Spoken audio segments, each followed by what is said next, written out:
The moment of physical death is not the end, but rather the beginning of a profound spiritual journey. When the heart stops beating and the final breath leaves the body, the soul begins its transition to another plane of existence. This transition is not instantaneous. It is a process that unfolds gradually over time, with the first 30 days being particularly significant. In those initial moments after death, the soul often experiences a sensation of floating above its physical form. There is confusion, but rarely fear. The silver cord that connects spirit to flesh, mentioned in ancient texts across cultures, finally dissolves completely. Yet, the soul doesn't immediately comprehend what has transpired. Much like awakening from a dream, there is a period of adjustment as awareness gradually expands. During the first 3 days, the soul remains close to its physical vessel and to loved ones. It observes the grief, hears the conversations, and witnesses its own funeral preparations. This is why many sensitive individuals report feeling a presence in the home shortly after a loved one's passing. The veil between worlds is thinnest during this time, allowing for momentary connections that manifest as unexpected scents, flickering lights, or dreams of visitation. By the end of the first week, the soul begins to recognize its new reality. The attachment to physical form starts to dissolve, though emotional connections to loved ones remain strong. This is when the soul begins its review of the life just lived, not as judgment, but as understanding. Every action, every choice, every relationship is experienced not only from one's own perspective, but from the perspective of all those affected. This life review isn't punishment. It's a profound learning experience that allows the soul to understand the true impact of its earthly existence. According to the renowned psychic Edgar, this review process is crucial for spiritual growth. The soul witnesses how love multiplied and expanded through kind actions, and how pain created ripples of suffering. There is no external judge, only the soul's own higher awareness, observing with perfect understanding and compassion. As the second week begins, the soul starts to acclimate to its new form of existence. The density of earthly emotions begins to lighten, though the soul still feels drawn to those who grieve deeply. It's during this period that the most profound attempts at communication often occur. The soul, still learning to navigate its new reality, reaches out through dreams, synchronicities, and signs that hold personal significance. Many who have lost loved ones report vivid dreams around the 2-week mark. Dreams so real and lucid that they wake feeling as though a genuine visit has occurred. In truth, these are not merely dreams, but authentic connections. The soul, free from physical limitations, can touch the consciousness of the living during sleep states, when the analytical mind rests and the spirit becomes receptive. The energy of grief creates a powerful beacon that the departed soul can sense and follow. However, excessive grief can sometimes tether a soul, keeping it bound to earthly concerns, rather than allowing it to continue its journey. This is why many spiritual traditions encourage a balance, honoring the loss while gradually releasing the departed with love. As we approach the 3rd week after physical death, the soul enters what many spiritual traditions call the awakening phase. During this critical period, the soul's connection to earthly identity begins to transform. The consciousness that once identified itself by name, profession, relationships, and physical attributes now experiences a profound expansion beyond those limited definitions. This awakening doesn't happen uniformly for all souls. Those who cultivated spiritual awareness during life often transition more smoothly, already familiar with the concept that they are more than their physical form. For others who are deeply attached to material existence, this phase may bring confusion or resistance. Some souls cling to their former identities, attempting to maintain the familiar rather than embracing the expansive reality before them. By the 21st day, most souls have completed their life review and begin to encounter other spiritual beings. These are not strangers, but rather soul companions from many lifetimes, teachers, guides, and loved ones who passed before. These reunions bring immense joy and a sense of homecoming that helps the soul release its remaining attachments to physical existence. The vibrational frequency of the soul continues to elevate during this period. While in the first 2 weeks, The soul could occasionally make its presence known through physical manifestations like moving objects or electrical disruptions. By the third week, communication becomes more subtle and energetic. The soul learns to connect through feelings, through sudden knowing, through the quiet whisper of intuition rather than dramatic signs. This shift explains why immediate signs and synchronicities sometimes fade as weeks pass, not because the soul has moved on or forgotten loved ones, but because it now communicates from a higher frequency that requires a different kind of receptivity from the living. Those who meditate, who quiet their minds, who open their hearts without expectation, often find that connection continues, just in more refined ways. The process of transition isn't without challenges. As the fourth week approaches, the soul confronts unresolved emotional patterns carried from life. Ancient wisdom traditions speak of this as a purification, not punishment, but healing. Regrets, resentments, and unhealed wounds rise to consciousness to be released. This purification is essential preparation for the 30th day, when the soul reaches a crucial decision point in its journey. Throughout this time, cultural and religious ceremonies for the departed serve significant spiritual purposes. When families gather to remember the deceased at specific intervals, whether it's the Catholic tradition of masses at set days, Hindu ceremonies at specific intervals, or other cultural observances, these rituals create energetic gateways that assist the soul's transition. The focused, loving attention creates channels through which spiritual assistance can flow. The soul becomes increasingly aware of the impact of grief on those left behind. Excessive mourning creates energetic cords that can actually impede the soul's progress. This is why many who have near-death experiences or communication with the departed report being told, "Don't grieve too much for me, I'm fine." The soul recognizes that while grief is natural, overwhelming sorrow creates a weight that affects both the living and the deceased. As the soul approaches the 30-day mark, it begins preparation for what many traditions call the crossing. While still able to observe the physical world, its awareness now expands to perceive the greater spiritual reality that awaits. The soul starts to recognize its place in the cosmic order, not as a separate entity, but as part of a vast, interconnected consciousness that transcends time and space. Dreams of the departed often become particularly vivid for the living during this fourth week. These dreams frequently involve seeing the loved one looking healthy, peaceful, and sometimes younger than when they died. The soul, now more acclimated to its non-physical state, can more effectively reach through the dream state to communicate its well-being and continued existence. As the 30th day approaches, the soul reaches what many spiritual traditions consider a critical threshold in its afterlife journey. This milestone represents not merely the passage of time, but a significant energetic shift in the soul's relationship with both the physical world it left behind and the spiritual realm it is entering more fully. During this period, the soul experiences what might be called a second death, not a death of consciousness, but rather the final release of its earthly identity. The memories, personality, and experiences of the most recent life are not lost, but are integrated into the greater soul consciousness. Much like a river flowing into the ocean retains its essence while becoming part of something vastly larger. By the 30th day, most souls have completed what spiritual teachers call the consolidation of consciousness.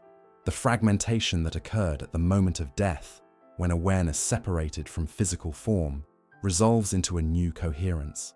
The soul now perceives itself as a continuum of consciousness rather than as the limited personality it once identified with. This consolidation creates a powerful energetic surge that often manifests as increased activity around the deceased's loved ones. Many families report unusual experiences specifically around the 30-day mark. Objects moving, electrical anomalies, vivid dreams, or simply an overwhelming sense of presence. These occurrences represent the soul's heightened ability to focus its energy as it prepares for its next transition. Traditional practices across cultures recognize this 30-day significance. In Orthodox Christianity, the Panikhida service is held on the 40th day, acknowledging this transitional period. Hindu traditions observe rituals on specific days, including the 13th and 30th. These practices aren't merely symbolic. They provide energetic assistance to the soul during crucial transition points. By the 30th day, the soul has usually gained sufficient distance from its physical life to observe with greater clarity how its actions created ripples of cause and effect. This expanded perspective brings profound understanding of life's purpose and the soul's evolutionary journey. The soul recognizes that physical existence serves as a classroom for learning lessons that can only be experienced through the limitations of embodiment. During this threshold period, the soul encounters what many traditions call the council, or the guides, higher spiritual beings who assist in evaluating the soul's progress and planning its next phase of evolution. These aren't external judges, but rather aspects of higher consciousness that the soul itself is connected to. Their guidance comes not from judgment, but from wisdom and compassion. For souls that lived lives of service, compassion, and spiritual growth, this meeting brings joyful recognition of lessons learned and progress made. For those who caused harm or failed to fulfill their soul's intentions, it brings not punishment, but rather an opportunity for understanding and planning for healing and balance in future expressions. The 30th day often marks when many souls make a profound choice to move deeper into spiritual realms or to remain in closer proximity to the earth plane for a time. Some souls choose to serve as guides for loved ones still in physical form, particularly if they left behind children, unfinished work of significance, or loved ones in deep grief. Others recognize that their evolutionary journey calls them to release earthly attachments more completely. This choice isn't made from the personality that lived, but from the soul's higher wisdom. The personality might wish to stay close to loved ones, but the soul understands the greater purpose and divine timing of all transitions. This explains why some departed loved ones seem to remain accessible through signs and dreams for years, while others seem to communicate briefly before moving on. By the 30th day, the soul has usually adapted to operating without physical form and has learned to modulate its energy to communicate with the living without causing disturbance or fear. The crude, sometimes startling manifestations of early weeks, objects falling, lights flickering, typically give way to more subtle forms of communication, synchronicities, symbolic appearances of butterflies or birds, music that played at significant moments, or simply a sense of loving presence during times of need. After crossing the significant 30-day threshold, the soul enters what many spiritual traditions describe as a more permanent phase of its afterlife journey. While the first month represents transition and adjustment, this new phase marks a deeper integration into the soul's true spiritual home. Yet, this doesn't mean complete separation from loved ones or the earthly plane.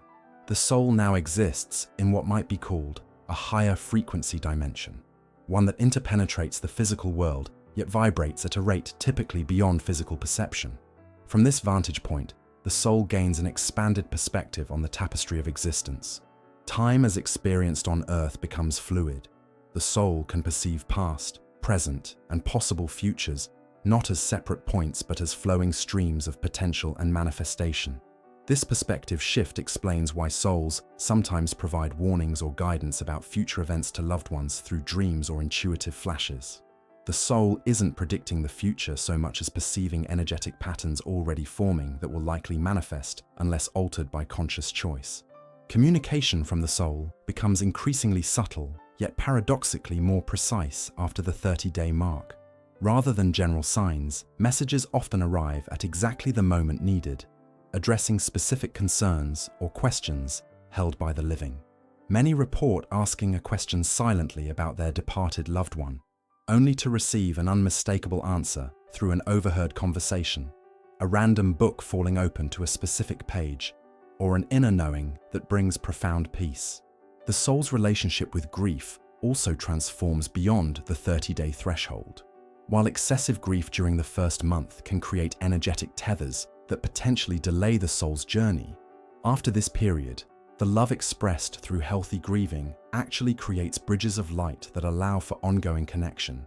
The soul recognizes that its loved one's healing process doesn't require disconnection, but rather a transformation of the relationship from physical to spiritual. After the first month, many souls participate in what spiritual teachers describe as dream visitations, conscious connections through the dream state where meaningful exchanges occur. These aren't ordinary dreams. but encounters characterized by exceptional clarity, emotional resonance, and information that the dreamer couldn't have known. These visitations often bring healing messages, resolve unfinished business, or simply confirm the soul's continued existence and well-being. For souls that lived with spiritual awareness, this period marks the beginning of service in new forms. Many choose to assist others in transition, helping newly departed souls navigate the initial confusion of crossing over. Others serve as guides for those still in physical form, not just their own loved ones, but anyone whose life purpose aligns with their accumulated wisdom and experience. The soul's influence often extends to inspiring creative works or humanitarian efforts in its name. Foundations established, art created, or service performed in memory of the departed aren't just tributes. They represent active collaboration between realms. The soul can impress ideas, inspiration, and energy upon receptive minds, working through willing hands to continue its unfinished earthly purpose. By this stage, the soul has typically completed integration of its most recent life experience. The personality it expressed on Earth becomes one facet of its multidimensional identity, valuable and cherished, but recognized as just one expression of its eternal nature. This integration explains why communication from long-departed loved ones sometimes reflects aspects of their personality, yet seems simultaneously more expansive and wise than the person we knew. For those sensitive to energy, the difference between a soul's presence during the first 30 days and after this threshold is palpable.